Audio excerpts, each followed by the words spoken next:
Chapter 7 The Last Ride.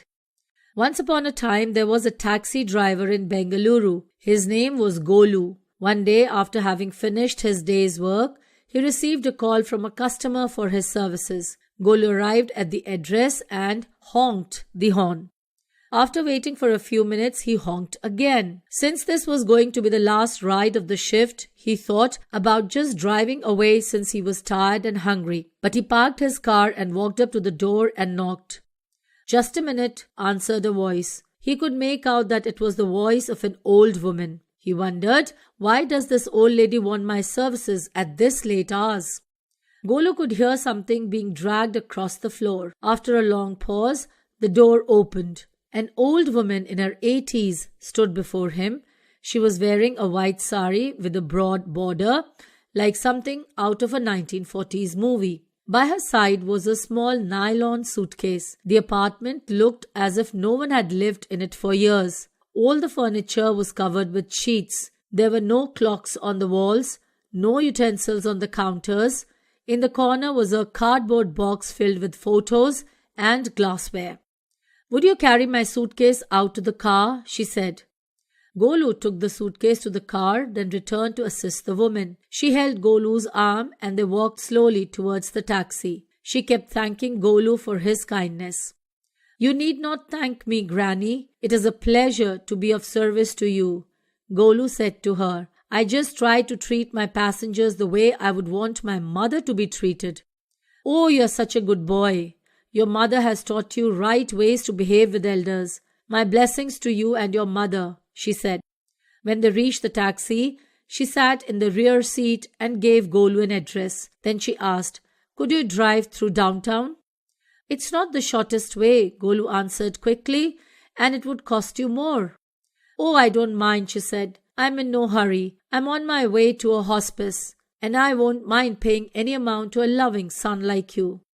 Golu looked in the rear view mirror. The old woman's eyes were glistening. She further said, "I don't have any family left, and spending some quality time with a loving child like you will keep me happy for the few days left in my life." She further continued in a soft voice, "The doctor says that I don't have a very long time left." Golu was so much touched by her loving words that he quietly reached over and shut off the meter. "What route would you like me to take?" asked Golu. "You keep on driving as I direct you, my child. Let me see all the places I have been associated with. Maybe this is the last ride of my life. Just let me recollect the days of my life I have spent with my loved ones," said the old woman with a smile on her lips and shine in her eyes. For the next 2 hours, Golu drove through the city. He had forgotten his tiredness and hunger. For him, the old woman's orders were of utmost importance. She showed Golu the building where she had once worked as a company secretary.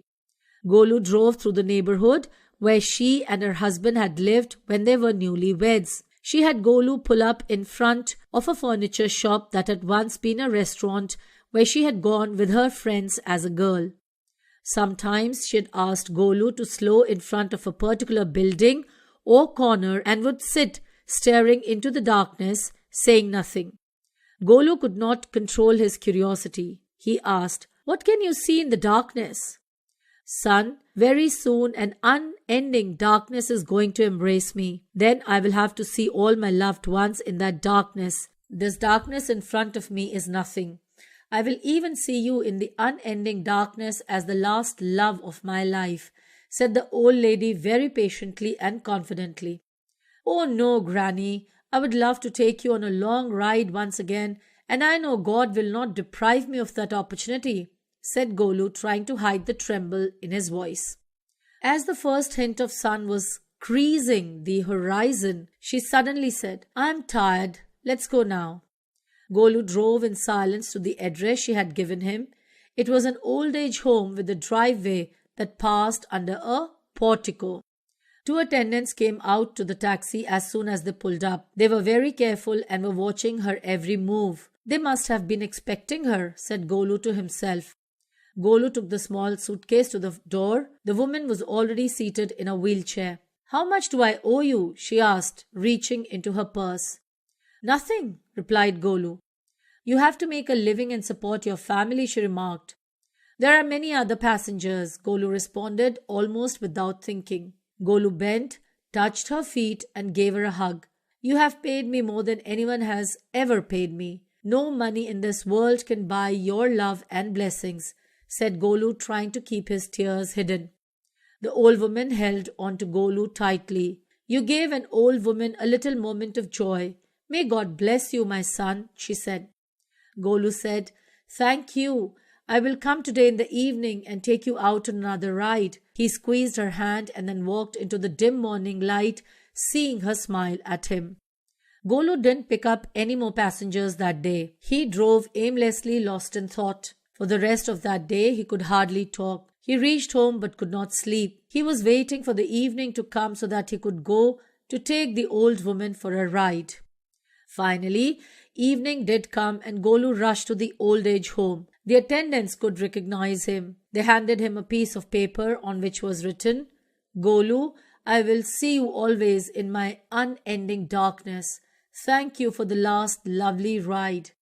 Tears started flowing out of Golu's eyes as he said loudly, I don't think that I have done anything more important in my life.